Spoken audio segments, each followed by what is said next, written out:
We now turn to Bob Orr, who has an update for us on the fatalities. Yeah, Rebecca, the numbers are all over the place and they change, but I have to say this isn't getting any better. We have an official now telling us that the 27 people, among the 27 people dead are 18 children. Again, I would say the number could change, but 9 adults confirmed dead, and we now believe, based on talking to a couple of different people, that the children, 18 children, have been killed.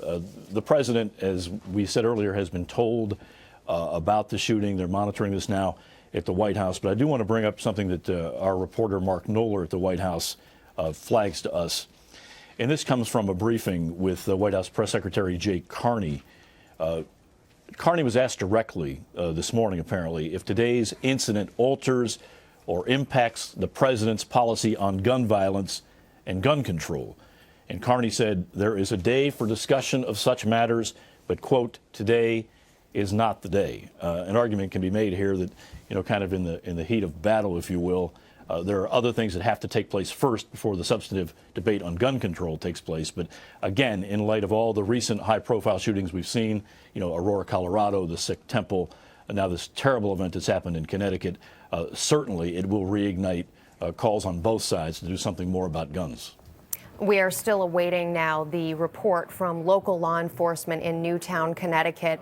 We want to let our viewers know that we will bring that to all of you live as soon as it becomes available, as soon as it begins. Bob, this case is looking more and more grim by the moment. As you mentioned, 18 children, part of the 27 victims. What is the protocol at this point? Well, I mean, the first thing, obviously, is you take care of the people who have been impacted by this. That's a triage on the scene. If there's anybody else that's injured, of course, it's a chaotic scene. The first responders there and the authorities are dealing with parents who are confronting just an awful, nightmarish situation. So the first thing you have to do is secure the scene. That apparently has been done. You have to comfort the people that have been impacted, and that's in the process. You have to search for evidence. That's something that will play out over the next several days, and that's begun. And then you start to do the police work behind this to find out, you know, who did it. I mean, is there, as John said, is there more than one gunman? Is this something part of a bigger plan that we don't know about? So police will press on a full court press, local, state, and federal, to get us some answers to those questions. This is really hard for everyone to comprehend. I have to tell you, I was struck, and I've said this before, but I was really struck in several conversations this morning with veteran law enforcement people who are used to some pretty bad things, getting choked up on the phone and just saying, look, this is just horrible. This is heading in a direction that's just almost unimaginable. And it's not the kind of language that very cautious people usually use. One last point of refinement here on numbers, and I think we just have to back off a bit and let this kind of settle out.